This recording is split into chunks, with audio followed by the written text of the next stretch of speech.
Всем привет, с вами Вика. И давайте посмотрим новый расклад Таро для мужчин. За что ей стыдно перед вами?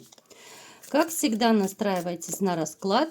Для энергообмена ставьте лайк, подписывайтесь на мой канал, делитесь видео с друзьями. И смотрим, в каких энергиях вы находитесь. И кто хочет записаться на личный расклад, либо же сделать диагностику на наявность черной магии, записывайтесь. Телефон под видео. Итак, смотрите, вы человек, который живет исключительно вот по совести, да, вот почему-то хочется сразу сказать, что вот чувство справедливости, оно у вас, завышенное, да.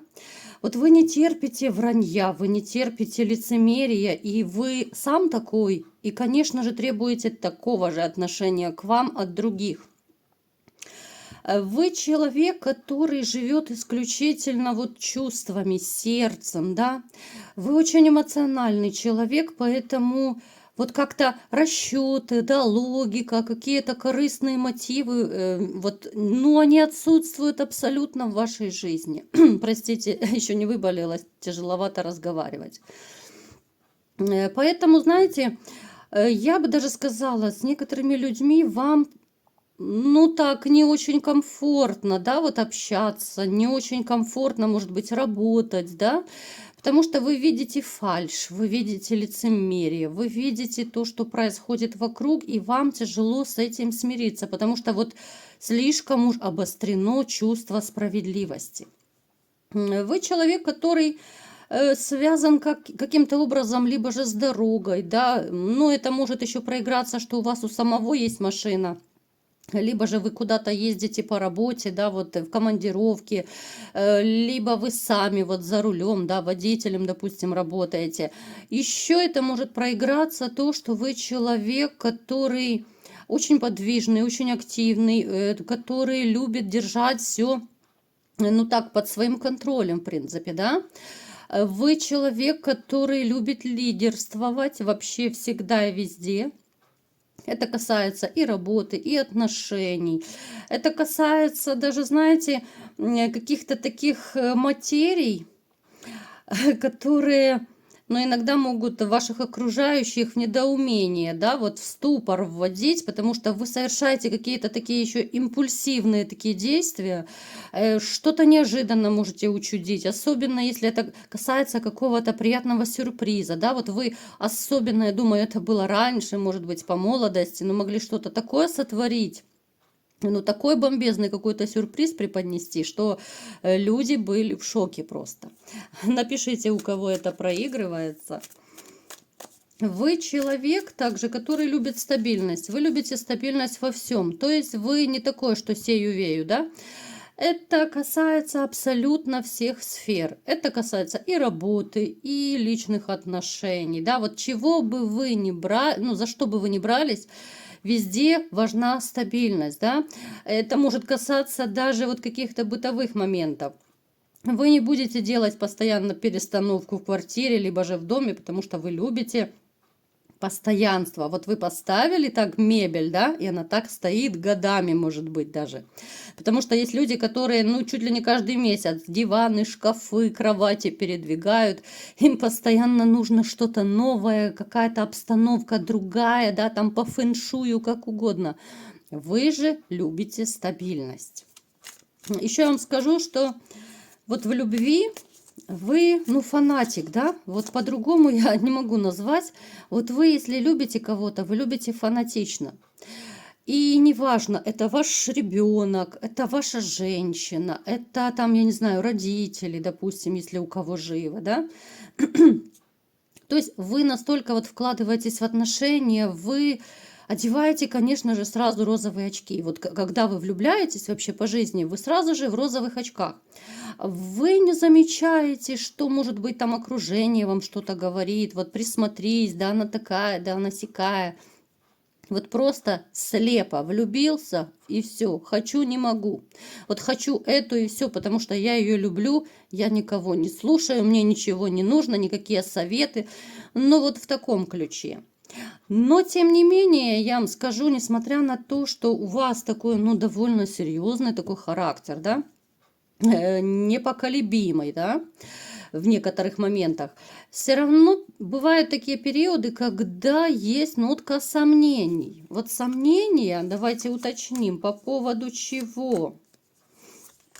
По поводу чувств и по поводу финансов. Смотрите, вот если бывают ситуации, допустим, куда вложить деньги, на что потратить деньги, на какие-то, может быть, серьезные покупки, да, вы начинаете колебаться, сомневаться, а стоит ли, а может быть подождать, да, вот, а связываться с этим человеком, а не связываться, да, но вот именно больше даже вот к финансам я склоняюсь, хотя в чувствах тоже, ну, в чувствах это, смотрите, какие моменты могут быть, в чувствах это уйти или остаться, то есть вот у вас была, допустим, ситуация, да, когда вы разошлись с женщиной. Здесь были проблемы, мы не будем сильно углубляться. Это была ваша императрица, которая очень сильно любила денежки. Ну, вы какой-то период сомневались, да, вот уйти или остаться. Вы видели холодок, вы видели, что плохо к вам относятся, вы видели, что как раньше уже не будет, да, вы понимали это. Но, тем не менее, вот сомнения, да, потому что люблю, потому что и дети, и жилье, и то, и сё, да, вот, то есть вы очень так сомневались, уйти или остаться. И то же самое касается вот и финансов, как я уже говорила. Вы человек, который очень теперь опасается женщин, которые любят денежки, да. Я бы сказала, наверное, что вы теперь после того, что произошло в вашей жизни, вот, да, вот после развода, так скажем, вашего, вы теперь, знаете, как будто во всех женщинах видите вот корыстных таких вот коварных искусительниц каких-то, да, охотниц за деньгами, вот в таком плане. Вот вы такой человек, который теперь будет, ну, миллион раз присматриваться к женщинам, потому что есть огромнейшее недоверие. Вот напишите в комментариях, есть такой момент или нет. Вот огромнейшее недоверие к женщинам. Я бы сказала, что вот сейчас, да, вы пытаетесь, в принципе, да, заводить какие-то знакомства, вы пытаетесь общаться, кто-то по интернету общается, кто-то в жизни общается. Но, знаете, я не могу сказать, что ваше сердце открыто навстречу любви. Это какое-то общение ради общения, это попытки устроить свою личную жизнь, но они, я думаю, в большей степени вот какие-то неудачные. То ли вы видите, что это не та женщина, которая, ну, в ваших мечтах, да, которую вам бы хотелось иметь рядом.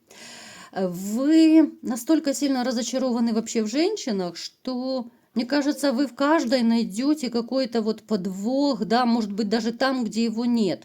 Ну, знаете, как говорят, у страха глаза велики. Вот в таком духе вы настолько сильно будете вот присматриваться ко всем чертам характера, к поведению, к тому, что женщина говорит, что она делает, что даже в каких-то моментах будете, ну, даже преувеличивать ее вот эти вот негативные стороны. А они, поверьте, есть у каждой женщины. Ну, не бывает ни женщин, ни мужчин абсолютно идеальных, уж поверьте. Ну, нет просто таких в природе. Поэтому, смотрите, я не могу сказать, что вы прям бобылем каким-то живете, да, я не могу сказать, что вы прям лапки сложили и все, уже готовлюсь там к пенсии, сижу в одиночестве. Нет, вы общаетесь, да, вы пытаетесь знакомиться, пытаетесь как-то устроить личную жизнь, но вот как-то не получается, вот не получается, вот, ну, не ёкает, да. Причем это у нас довольно часто вот в раскладах выпадает, да, что вот, ну, не ёкает сердце. Вот никто не может на данный момент разморозить ваше сердечко. Давайте теперь ближе к нашему вопросу, да, к нашему раскладу. Кто пришел к нам сегодня на расклад и за что же ей стыдно перед вами? Давайте разбираться, кто же это? Мечевая королева наша любимая. Ну, это пришла ваша предательница. В принципе, я так и думала. Это женщина, которую вы когда-то любили. Возможно, даже среди вас есть такие, кто до сих пор ее любит. Вот несмотря ни на что. Потому что здесь, скорее всего, проигрывается любовный треугольник. Здесь было предательство, здесь женщина холодная, эгоистичная. Женщина, с которой, ну, я думаю, даже тяжело общаться. Вот тяжело, потому что она всегда права, она унижает, она может оскорблять, она не видела в вас мужчину, да, вот если так по-честному. Я понимаю, что это очень неприятные моменты, но вот она относилась, как будто вы, знаете, ну вот извините за такое сравнение, как будто, я не знаю, какая-то половая тряпка. Вы понимаете прекрасно, о чем я говорю. Ну, то есть человек вытирал о вас ноги, человек что хотел, то и делал. Особенно это было в последние, может быть, годы, месяцы ваши, да. То есть вот я такая звезда королевишна, а ты там где-то у меня в ногах валяешься, ты мой раб, ты кто угодно, да, вот ты мой джин, и, конечно же, ты половая тряпка. Простите еще раз, да, за такое не очень хорошее сравнение. Но вот именно почему у меня такое сравнение, потому что именно половую тряпку вытирают ноги. И я вам скажу, что у некоторых из вас это стало вашей такой большой ошибкой, что вы позволяли вытирать из себя ноги. Ребят, вот, ну говорю как есть, без обид. Вы из-за своей доброты, да, из-за своей любви, вы позволяли вытирать о себя ноги вот этой женщине, которую женщиной я даже не хочу называть. Она как генерал в юбке. Она скандальная, она холодная, она могла даже вот в том же банальном супружеском долге, она могла вам отказывать, она могла постоянно какие-то отмазки искать, то голова болит, то не хочу, то ты плохой любовник, то есть это были унижения за унижениями, да? Вот напишите в комментариях, ребят, очень интересно почитать, вот что особенно вам такое запомнилось, что она говорила или делала такое самое болезненное.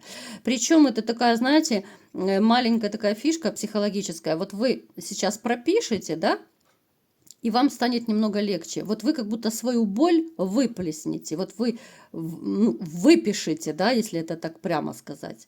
Это такой психологический подход. Вы можете, кстати, на листе бумаги написать вот письмо своей бывшей, да. Вы можете излить всю свою душу, а потом можете сжечь, можете порвать. И это такое, ну, небольшое облегчение. Вы свою вот агрессию, обиду, боль вы на лист бумаги это все переносите. Поэтому это очень действенный такой метод, это очень классно работает. Ну, по крайней мере, хоть немножко, но вам легче станет. Итак, погнали дальше. Смотрите, это женщина, о которой вы всего даже не знаете. У нее очень много скелетов в шкафу. Это женщина, которая преподносит все так, как ей выгодно, как ей нравится, да. Вот в таком свете, чтобы постоянно быть белой и пушистой. Вот она такая вся хорошая, а все вокруг плохие. Понимаете как? Я вообще, знаете, вот не люблю почему-то мечевых королев, потому что, ну, она уже у меня с холодом, с какой-то злостью, агрессией такой ассоциируется. Но не люблю я мечевых королев, мечевых женщин. Не люблю я холода. Итак, давайте смотреть, за что же стыдно перед вами.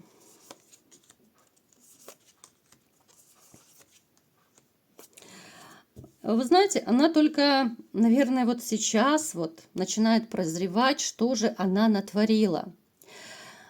Спустя какое-то время, да, потому что у вас у каждого свое время, да, когда вы разошлись, кто-то недавно, кто-то давно, она начинает прозревать, какого мужчину она потеряла. Ей становится стыдно за то, что она вам наговорила, стыдно за то, что она сделала, да, за то вранье, за те какие-то обиды, за то предательство. Только сейчас она начинает прозревать. А виной тому всего лишь то, что у нее нет рядом мужчины, который бы любил ее, который бы ценил ее. Хотя здесь, знаете, ценить вообще не за что.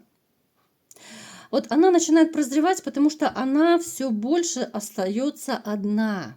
От нее отворачивается окружение. Она не умеет общаться с людьми. Она не умеет дружить. Она может быть, знаете, довольно агрессивно себя проявлять даже с детьми. Особенно у кого маленькие дети. Я уже не говорю, что она детей настраивает против вас. Это даже само собой разумеющееся. Она начинает вот покусывать свои локти, потому что она не видит света в конце тоннеля. В конце тоннеля неудач. Знаете, у некоторых может даже проиграться, что она начинает то ли в рюмку чая все чаще заглядывать, она начинает вот как-то опускаться ниже плинтуса. Знаете, здесь я не удивлюсь, если у нее начнет постепенно ехать крыша, вот ехать психика. Потому что все пошло не так, как она планировала. Она ведь думала, что вот она с вами разойдется, у нее будет там целый гарем, да, ну то есть очередь из мужчин будет стоять. Ну, начнем с того, что она не такая уже супер красавица, чтобы к ней очередь мужчин стояла. Плюс даже те мужчины, которые появлялись в ее жизни, они очень быстро исчезали, потому что она сама их отталкивала своим таким мерзким, холодным характером. Ну, знаете, это все равно, что к какой-то там лягушке прикасаться холодной, которая не дает тебе тепла, ни нежности, ни заботы. Вот она очень плохая актриса. Она со всеми пытается, да, играть, но она очень плохая актриса. И вот это притворство, которое было в ее жизни с мужчинами, ну, оно очень легко раскусывается, очень это видно. И, ну, это нужно быть уж совсем глупым мужчиной, чтобы этого не понять. Поэтому, знаете, вот мужчины от нее отлетали и не задерживались. Ну да, ее немножечко попользовали, как в помойное ведро сходили в нее, да, и выбросили. Поэтому вот она только сейчас начинает вот задумываться, прозревать, что же она натворила, что же она вот сделала, наговорила вам, что теперь и назад дороги нет, она это понимает, потому что она очень сильно вас обидела. Плюс она знает, какой вы. Она прекрасно знает, что вы ее не простите. Плюс она уже почему-то начала накручивать себя, да, вот так скажем, что у вас появилась, может быть, новая женщина, да, что вы уже как бы к другим берегам плывете. Она начинает, вот знаете, в этом болоте все больше и больше, вот болото ее засасывает, да, вот она погрязла в этом болоте лжи, обмана, грязи, и она не может выкарабкаться. Я думаю, знаете, вот еще такой момент, вот даже если кто из вас общается с ней, ну, по каким-то там моментам, да, может быть, кто-то по вопросу детей общается, кто-то общается, еще там какие-то нерешенные вопросы. Я думаю, вот она даже в глаза вам прямо с трудом смотрит, либо же вообще не смотрит. Вот обратите внимание, если кто из вас общается, либо же вот напишите, если вы это заметили. Она может при общении смотреть в сторону, куда угодно, потому что ей стыдно перед вами. Она может даже, знаете, себя порой вести как-то вот неловко, как будто девочка застеснялась вроде бы, да, вот как-то она может даже в жестах суетиться, нервничать, так, ну, то есть это всегда заметно. Там то почухивается, знаете, вот как бывает, когда человек нервничает, он и там почесал, там за ушком почесал, ну, то есть видно вот эта суета, вот эти нервы все. Это постоянный взгляд в сторону, вверх, куда угодно. Вот заметьте, вот кто общается, заметьте, ребят. Потому что жизнь ее, знаете, вот пошла под откос именно по ее личной такой хотелке, да. Ну как, это не хотелка, вернее, под ее действиями. Вот она сама себе сломала жизнь. Вот очень такое правильное, наверное, утверждение: сама себе сломала жизнь. Сломала семью, сломала отношения, сама себе сломала жизнь, и теперь, конечно же, ей стыдно перед вами. Она еще, знаете, она прекрасно понимает, какой вы человек и что вы для нее сделали. Потому ей еще стыдно, что она знает, что вы не заслуживаете такого отношения, которое вы терпели от нее. Ну, пусть теперь кусает локти. Наверное, локти вкусные. За что боролась, на то и напоролась. А вам желаю, конечно же, только счастья, мои дорогие. Встретить поскорей ту единственную и неповторимую, которая по достоинству оценит вас. Вот такой был расклад. Кому понравился, ставьте лайк, подписывайтесь на мой канал, делитесь видео с друзьями. И всем пока!